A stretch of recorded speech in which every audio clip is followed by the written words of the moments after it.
Assalamualaikum warahmatullahi wabarakatuh. Waalaikumsalam warahmatullahi wabarakatuh. Alhamdulillahirabbil alamin. Segala puji hanya milik Allah Subhanahu wa taala yang telah memberikan kita nikmat iman, nikmat Islam, dan nikmat kesehatan, sehingga pada hari ini kita masih diberi kesempatan untuk berkumpul dan saling mengingatkan dalam kebaikan. Salawat serta salam semoga senantiasa tercurah kepada junjungan kita Nabi Muhammad Shallallahu Alaihi Wasallam, kepada keluarga beliau, para sahabat, dan seluruh umatnya hingga akhir zaman. Teman-teman yang dirahmati Allah, pada kesempatan kali ini marilah kita bersama-sama merenungkan satu perbuatan yang sangat dilarang dalam agama Islam. Namun sayangnya semakin hari semakin dianggap biasa-biasa saja oleh masyarakat, khususnya di kalangan generasi muda, yaitu perbuatan zina. Perbuatan zina adalah perbuatan bersenggama antara perempuan dan laki-laki yang bukan mahramnya, bukan pasangan yang halal. Dalam Islam melarang umatnya untuk mendekati zina, karena zina adalah satu dosa besar yang bisa mendatangkan siksa pedih bagi pelakunya. Zina ini ada dua, teman-teman. Yang pertama ada zina muhsan. Zina muhsan ini adalah perbuatan zina yang dilakukan oleh seseorang yang sudah pernah menikah secara sah, baik masih berstatus menikah maupun sudah bercerai, janda atau duda, dengan syarat pernah melakukan hubungan suami istri dalam pernikahan tersebut. Dan hukumannya bagi pelaku zina muhsan ini adalah dirajam sampai meninggal dunia. Berdasarkan hadis Nabi Muhammad Shallallahu Alaihi Wasallam, hukuman ini lebih berat karena pelaku sebenarnya telah memiliki jalan yang halal untuk menyalurkan naluri biologisnya, namun tetap memilih jalan yang diharamkan oleh Allah Subhanahu wa taala. Lalu yang kedua ada zina ghairu muhsan. Zina ghairu muhsan ini adalah perbuatan zina yang dilakukan oleh seseorang yang belum pernah menikah secara sah. Dalam artian pelaku belum memiliki pengalaman menikah atau belum pernah melakukan hubungan suami istri dalam ikatan yang halal. Menurut syariat Islam, hukuman bagi pelaku zina ghairu muhsan adalah dicambuk sebanyak 100 kali. Dalam sebagian pendapat ulama ditambah pengasingan selama 1 tahun. Ketentuan ini bertujuan sebagai bentuk hukuman sekaligus pelajaran agar pelaku jerak dan masyarakat terlindung dari perbuatan zina. Hal ini disebutkan dalam Quran surat An-Nur ayat 2. Mengapa sih hukuman zina dalam Islam itu sangat berat? Karena dalam Islam itu hukumannya bersifat pencegahan, teman-teman. Dan dalam Islam itu nyawa, darah, dan kehormatan itu sangat dihargai. Dibuat berat supaya orang takut dan tidak akan melakukan hal tersebut. Apa sih akibat dari zina? Kenapa zina sangat dilarang oleh Islam?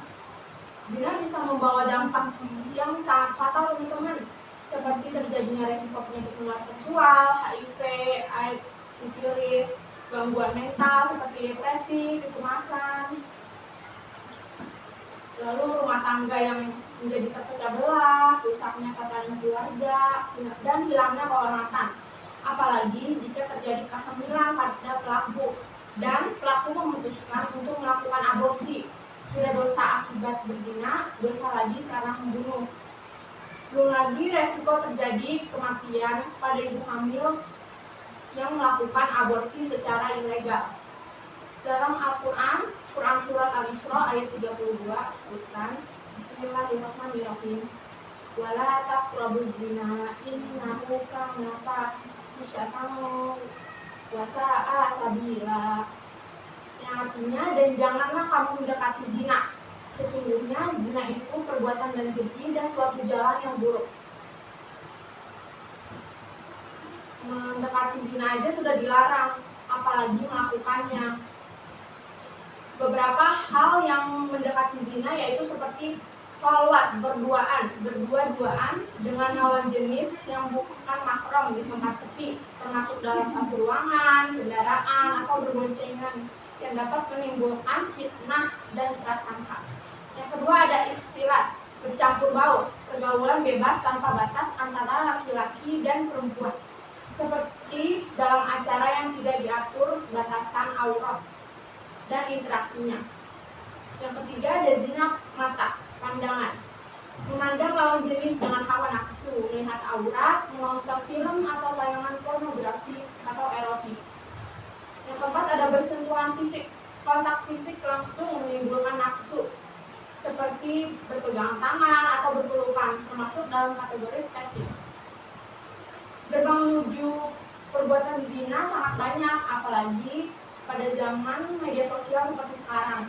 Dengan mudahnya menggunakan aplikasi untuk mencari teman zina. Cara menghindari zina yaitu dengan menjaga pergaulan, berinteraksi dengan lawan jenis seperlunya, cari lingkungan yang bisa membawa dalam kebaikan, dan menggunakan media sosial dengan bijak. Lalu apa yang harus dilakukan jika terlanjur melakukan zina? Kalau misalnya seseorang terlanjur melakukan zina, yang paling penting adalah tidak berputus asa. Karena dalam Islam, pintu taubat selalu terbuka lebar bagi hamba-hambanya yang ingin dan bersungguh-sungguh bertaubat dengan serius. Yang pertama harus dilakukan adalah segera bertaubat dengan sungguh-sungguh, taubatan nasuha. Menyesali perbuatan yang telah dilakukan, berhenti total dari perbuatan zina. Bertekad kuat untuk tidak mengulanginya lagi. Lalu mohon ampun kepada Allah Subhanahu wa taala, berbanyak istighfar, doa. Allah Maha Pengampun, teman-teman. Bahkan dosa besar sekalipun jika taubatnya ikhlas, insya Allah akan mengampuni. Lalu ada menjaga diri dari lingkungan dan sebab yang mengarah ke zina. Jauhi pergaulan, situasi, atau kebiasaan yang bisa menggoda atau mengulanginya lagi.